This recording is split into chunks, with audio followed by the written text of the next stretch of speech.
The old art center had a smell all its own, a mix of floor wax, old wood, and the faint, dusty scent of history. For the woman who cleaned its halls, this smell was the soundtrack to her life. She arrived every afternoon as the sun began to dip, her cart of supplies rattling softly behind her. She was a ghost in the building, moving through the hallways with a quiet efficiency that made her almost invisible to the students and teachers who bustled past her, their minds filled with paint, dance steps, and musical notes. They saw the blue uniform, the cart, the task at hand, but they rarely saw the person inside it. To them, she was just the cleaning lady, a silent part of the building's machinery. Her first stop was always the same, the main recital hall. It was the heart of the center, a grand room with high ceilings and heavy velvet curtains that seemed to soak up sound. And in the center of it all, on a slightly raised platform, sat the grand piano. It was a magnificent beast of black wood and white keys, polished to a high gleam that reflected the room's dim lights like a dark mirror. This was her favorite part of the job. While other areas required scrubbing and disinfecting, the piano only needed a gentle touch. She would take a soft, clean cloth and carefully wipe away the day's fingerprints, her movements slow and deliberate. Her fingers, which were rough and calloused from her work, would hover just above the keys, never quite daring to press down. She would trace the graceful curves of the piano's lid, her touch full of a strange, unspoken reverence. It was more than just cleaning an instrument. It was a ritual. Sometimes, if she closed her eyes, she could almost hear the ghost of a melody, a faint echo from a long time ago. While she worked, the center was still alive with activity. Through the doors, she could hear the thump of a bass drum from the jazz class, the murmur of voices from an art critique, and the sharp, precise notes of a violin from a practice room. These sounds were the lifeblood of the building, but she existed outside of them. She was the one who came after, to erase the footprints and reset the stage for the next day. One of the most consistent sounds she heard was the piano. Not just any piano, but the grand piano in the recital hall. A young man, hardly more than a boy, had claimed it as his own. He was a prodigy, everyone said, a name whispered with a mix of awe and envy in the hallways. He played with a blistering speed and a technical perfection that was breathtaking to hear. He would storm into the hall, dropping his bag by the door with a clatter, and sit at the piano as if it were his throne. His posture was perfect, his fingers flying across the keys in a blur of motion. He played with confidence, with an almost aggressive energy that filled the entire room. The cleaning lady would watch him from the shadows of the doorway as she emptied trash cans in the adjoining lobby. She saw the way his face would tighten in concentration, the way he would shake his head in frustration if a single note was out of place. He was wrestling with a particularly difficult piece, one that was full of lightning-fast runs and delicate, ringing notes that sounded like tiny bells. She didn't know the name of it, but she heard him practice it every single day. He would play a section flawlessly, then curse under his breath and play it again, his fingers getting faster and more angry with each attempt. He was chasing something, a level of perfection that was just out of his reach, and it was making him miserable. He was so focused on his own world of music and ambition that he never noticed the quiet woman in the blue uniform. He never saw the way she would stop her work, her hand frozen on a door handle, her head cocked to the side as she listened. He didn't see the look in her eyes, a mix of sadness and understanding as she watched him struggle. To him, she was just part of the background, as insignificant as the chairs or the curtains. He was the star, the center of attention, and she was the help, invisible and unimportant. One evening, most of the students had gone home. The hallways were quiet, and the only light in the recital hall came from the single lamp over the piano. The young man was still there, his face glistening with sweat. He was playing the same difficult passage over and over, his frustration growing with each repetition. Finally, he slammed his hands down on the keys in a discordant crash that echoed through the empty building. "It's no use," he shouted to the empty room. "It's just impossible." The cleaning lady was just finishing up in the hall, her cart parked silently in the corridor. She heard his shout, followed by a heavy sigh. She peeked through the crack in the door. He was sitting with his head in his hands, his shoulders slumped in defeat. For a moment, He wasn't the arrogant prodigy. He was just a frustrated young man beaten by a piece of music. She felt a strange pang of sympathy for him. She knew what it was like to be defeated by something you loved. She stood there in the darkness, a silent witness to his private struggle. The two of them alone in the grand silent hall, connected by the music that he couldn't conquer and that she didn't dare to play. The dissonant crash of the young man's hands on the piano keys echoed through the vast, empty hall, and then there was only silence. A heavy, thick silence that felt heavier than sound. He sat with his head in his hands, his shoulders slumped, the picture of defeat. From the darkened doorway of the lobby, the cleaning lady stood frozen, her own breath caught in her throat. She had witnessed his frustration for weeks, but this was different. This was a raw, open wound of a moment, as she felt like an intruder on his private pain. She began to back away slowly, pulling her cart quietly behind her, hoping to melt back into the shadows before he noticed her. Just as she was about to turn the corner, the sound of voices and laughter drifted down the hallway. Two other young men, students from the center, wandered into the recital hall. They were the prodigy's friends, his usual entourage. "Tough day, genius," one of them called out, clapping him on the back. "That piece is eating you alive." The young man at the piano lifted his head, his face a mask of irritation. "It's impossible," he grumbled. "The tempo, the jumps. My fingers just won't do what my head wants them to do." "Maybe you're thinking about it too hard," the other friend said, leaning against the side of the piano. "You're all force and fury. You need a gentler touch, you know. Like a woman's touch." He said it jokingly, his eyes scanning the room and landing by chance on the cleaning lady, who was trying her best to be invisible by the door. The young man's eyes followed his friend's gaze. A flicker of something crossed his face, a mix of humiliation from his failure and a desperate need to assert his superiority. He saw the woman in the simple blue uniform, a perfect, easy target. A cruel smirk played on his lips. "A woman's touch?" he said, his voice loud and sharp in the quiet hall. "You think it's so easy? You think anyone could do it?" He pushed himself up from the piano bench and strode toward the doorway where the cleaning lady stood. She shrank back, her hand tightening on the handle of her cart, wishing she could disappear into the polished wood of the floor. "Hey," he said, his tone dripping with condescension. You come in here every night. You watch me. You think it looks so simple? You think you could just sit down and play this?" She shook her head quickly, her eyes wide with a mixture of fear and embarrassment. "No, sir," she mumbled, looking down at her worn-out shoes. I was just finishing up." "Oh, come on," he pressed, blocking her path. His friends were watching, snickering from their spots near the piano. The pressure of their eyes felt like a physical weight. He was enjoying this, turning his own failure into a spectacle at her expense. "Let's see what you've got. Go on. Show us how it's done." "I can't," she whispered, her voice barely audible. I don't play." "Exactly," he said with a short, harsh laugh. "It takes talent. It's not like cleaning a floor." He gestured grandly toward the piano, his arm sweeping through the air as if presenting a great prize. "Go on, just a few notes. Let's see your gentle touch." He gave a mocking bow, stepping aside to clear her path to the instrument. The room was dead silent now, except for the low hum of the lights overhead. Her heart was pounding against her ribs like a trapped bird. Every instinct screamed at her to refuse, to push past him and run, but she was frozen. The young man, his friends, the grand piano, they formed a trap, and she was caught in the center of it. To refuse would be to challenge him, to cause a scene. To agree would be to face public humiliation. She looked from his smirking face to the expectant looks of his friends, and then her eyes fell upon the piano. It sat there, gleaming under the single spotlight.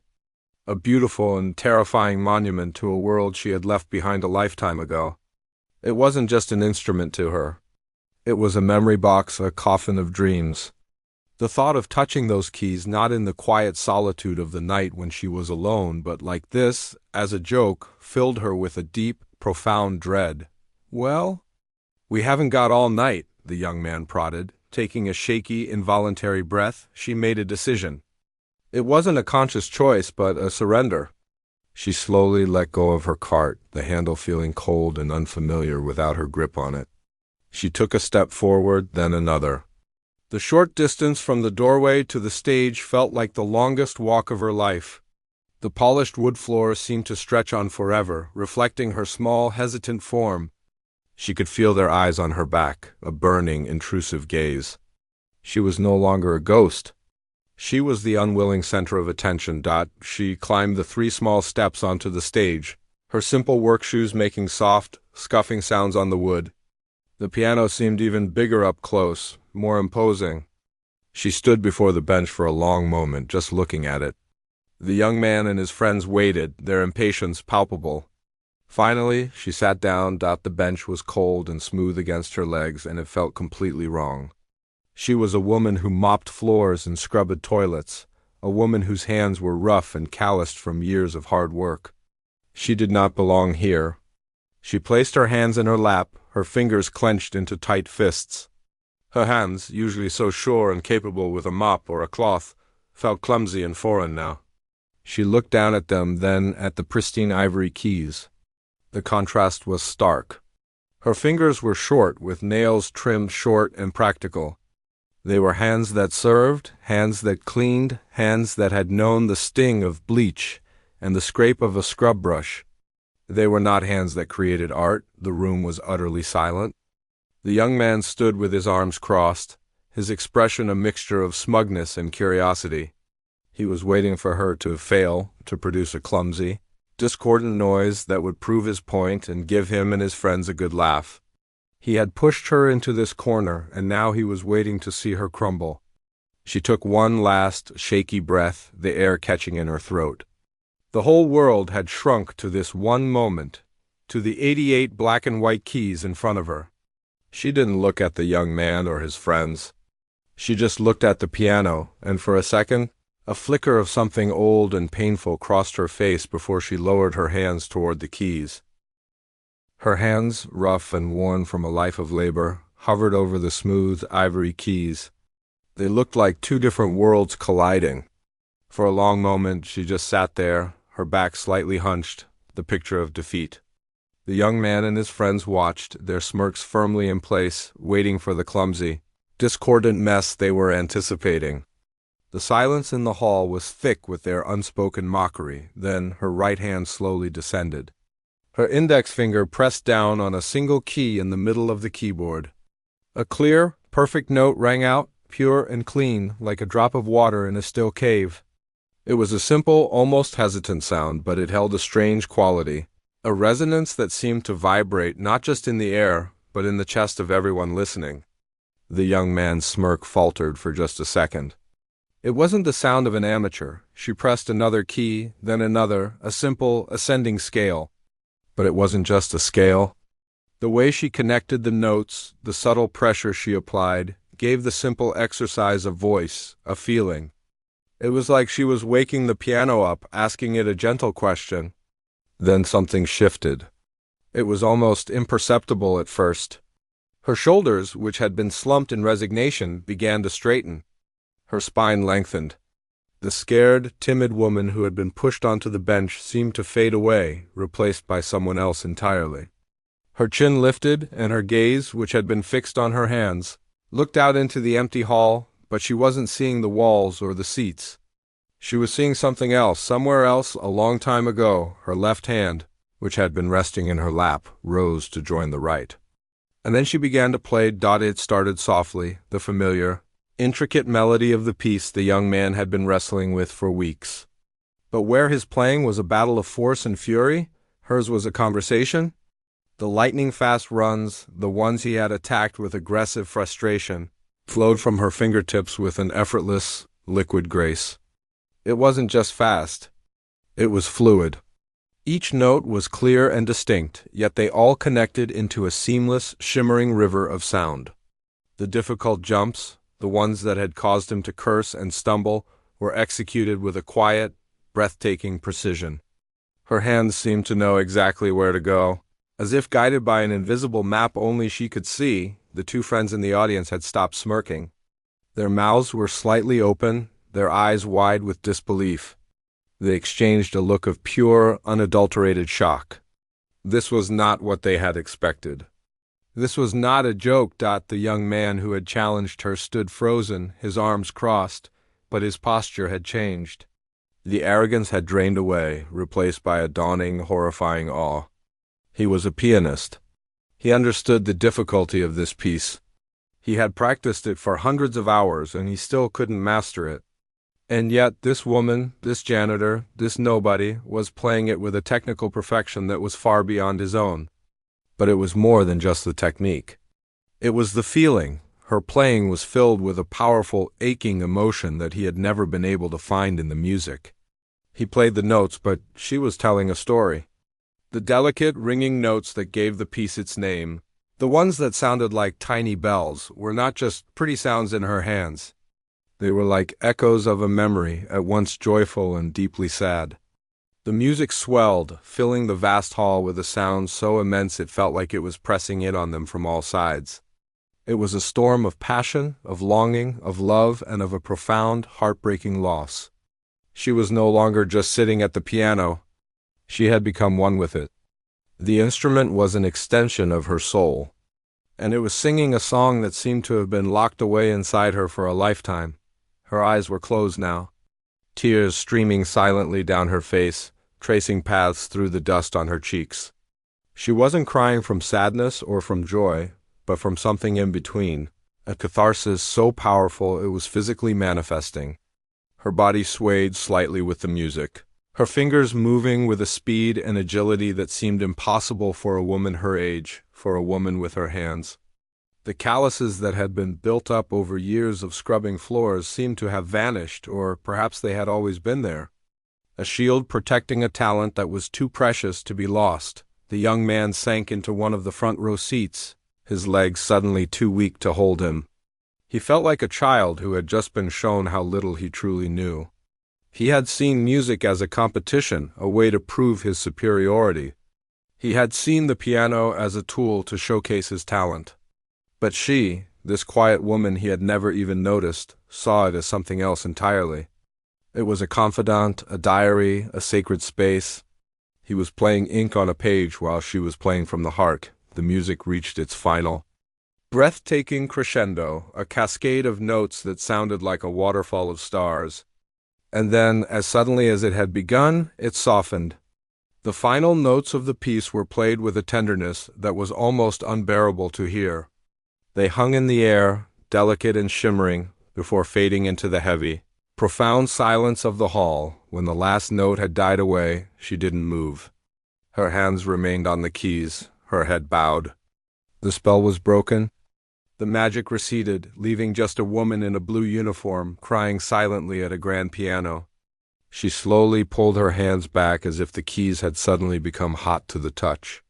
She looked at her own fingers, a look of confusion and pain on her face, as if she didn't recognize them, as if they had betrayed her by revealing a secret she had kept buried for so long. She didn't turn to face her audience. She didn't take a bow. She didn't wait for their applause because none came. The three young men were utterly silent, paralyzed by the sheer, shocking beauty of what they had just witnessed. Without a word, the woman stood up from the bench, her body seeming to shrink back into its humble, unassuming form. She wiped her eyes with the back of her hand, turned and walked quickly away from the piano, her footsteps echoing in the sacred silence, leaving the three of them to grapple with the incredible, impossible truth of what had just happened. The last note of the piano faded into the air, but the silence that followed was not empty. It was full. It was heavy with the weight of the music that had just been poured into the room, so thick you could almost feel it on your skin. The three young men stood as if they had been turned to stone, the air trapped in their lungs. The grand piano, which just moments ago had been a source of frustration and a tool for a cruel joke, now seemed like a sacred object, glowing faintly in the dim light. It was as if a ghost had spoken, and they were waiting to see if it would speak again. The young man who had challenged her was the first to move, but it was not a movement of confidence. It was a slow, almost painful slump. He sank into one of the plush velvet seats in the front row, his body feeling suddenly heavy and weak. His arms, which had been crossed in a display of arrogant superiority, now hung limply at his sides. He stared at the empty piano bench, his mind a complete blank. The smirk was gone from his face, wiped clean by a tidal wave of pure, unadulterated shock. He felt a strange, hot feeling creeping up his neck. It was shame. He replayed his own words in his head, the mocking tone, the condescending gestures. They sounded like the words of a foolish, ignorant child. He had been so proud, so sure of his place in the world, so certain of his own talent. And in the space of a few minutes, this quiet, unassuming woman had dismantled his entire world without saying a single word. His two friends were just as stunned. They stood near the side of the stage, their usual playful bravado completely gone. They looked at each other, their eyes wide with a question they couldn't put into words. They had come here to support their friend, to watch him practice, maybe to poke a little fun at the cleaning lady. They had not come to witness a miracle. One of them opened his mouth to say something, then closed it again. There were no words. What could you possibly say after something like that? The woman at the piano slowly pulled her hands away from the keys, as if they had burned her. She kept her head bowed, her shoulders beginning to shake with silent, racking sobs. The music had been a dam, and now that it was broken, all the pain and grief she had held back for years was flooding out. She looked small and fragile again, the magic of the performance evaporating and leaving her exposed and vulnerable. She was no longer a powerful virtuoso. She was just a crying woman in a simple blue uniform. With a deep, shuddering breath, she pushed herself up from the bench. She didn't look at the young men. She didn't look at anything but the floor. Her only goal was to escape. She moved quickly, her steps scuffing softly on the wooden stage as she headed for the stairs. This movement snapped the young man out of his daze. He couldn't let her leave. He couldn't let this incredible, impossible moment just walk out the door and disappear forever. He shot up from his seat, his chair scraping loudly against the floor. "Wait," he called out, his voice cracking. It wasn't a command. It was a plea. The woman flinched at the sound of his voice, but didn't stop. She hurried down the short set of stairs, her eyes fixed on the door, on the promise of escape. "Please, wait," he said again, stumbling forward.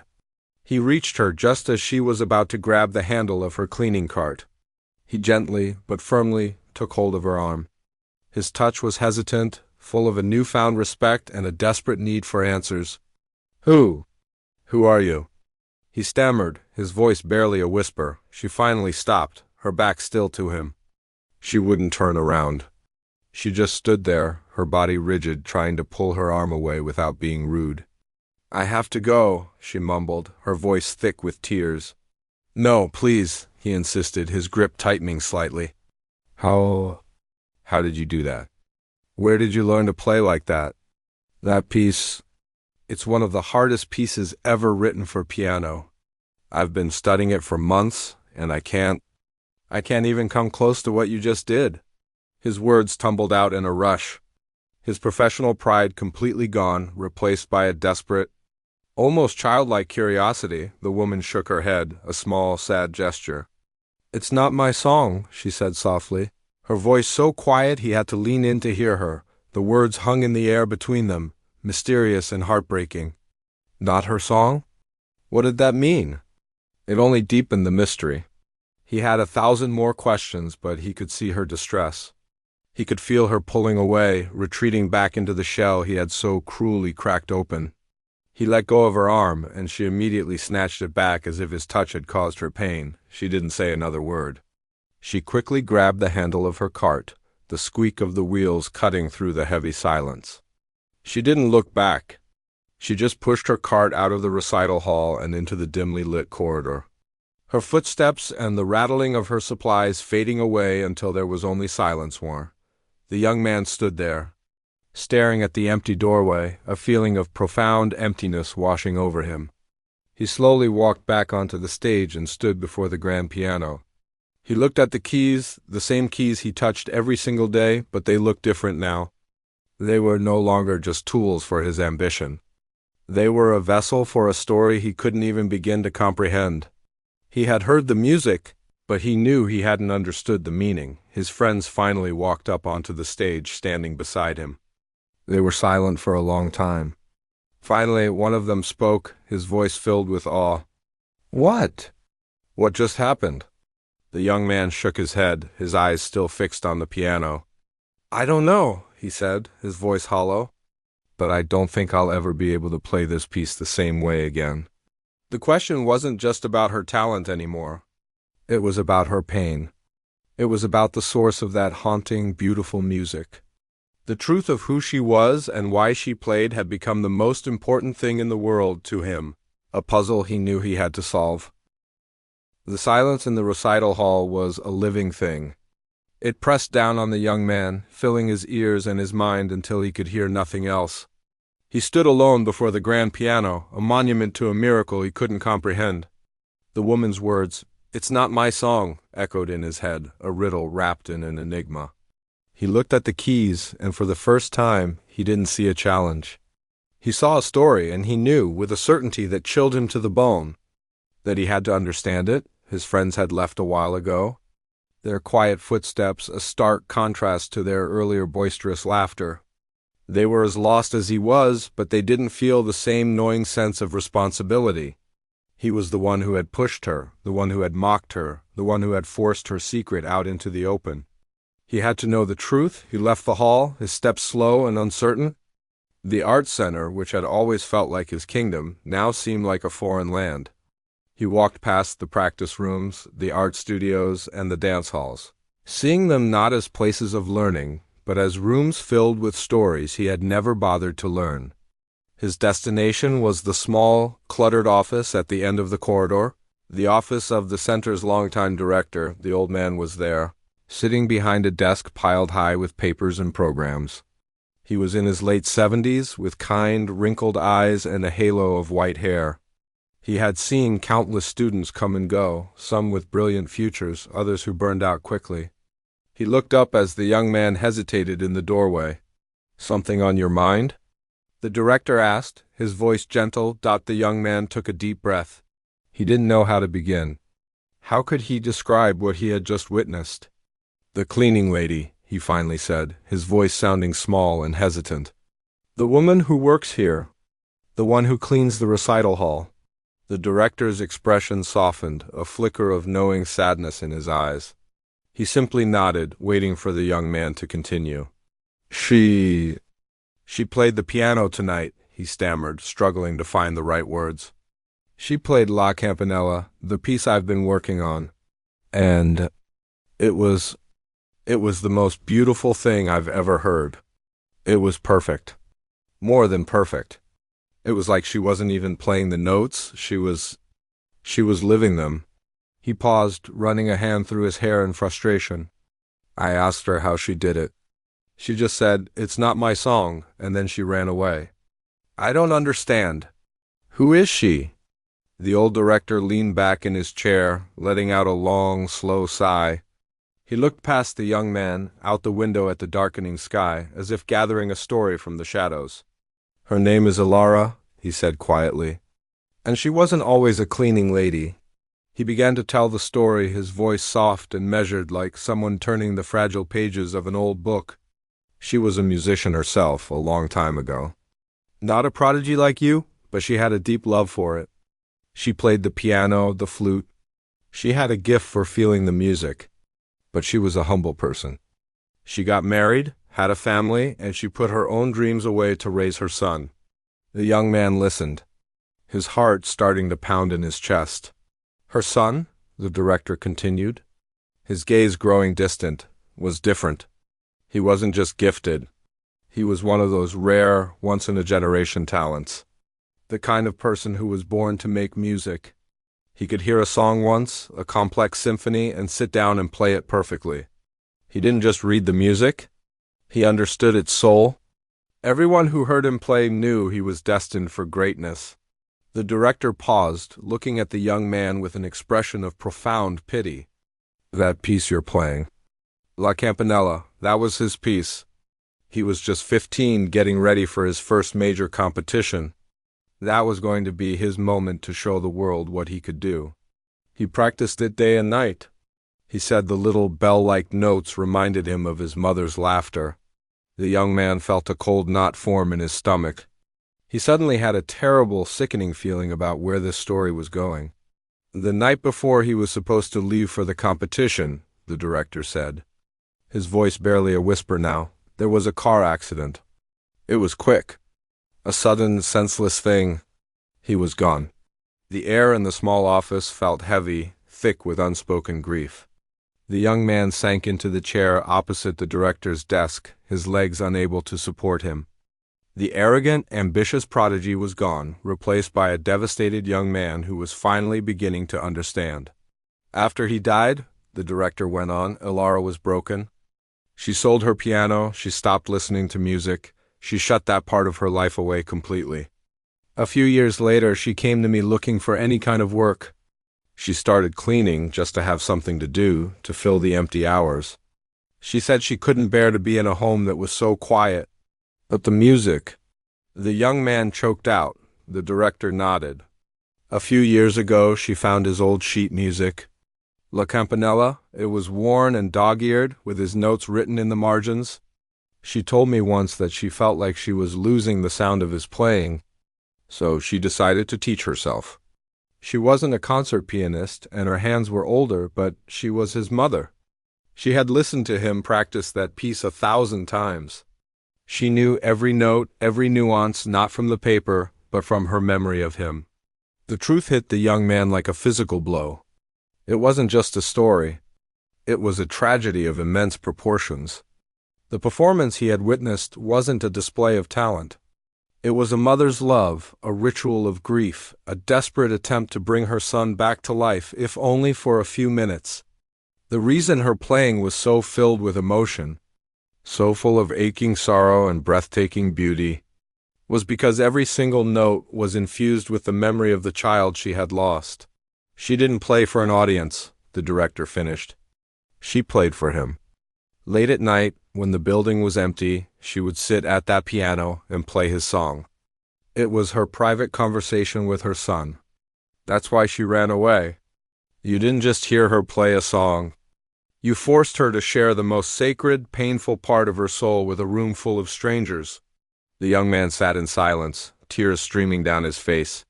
He finally understood. The shock wasn't that a humble woman could play like a master. The shock was the heartbreaking reason why.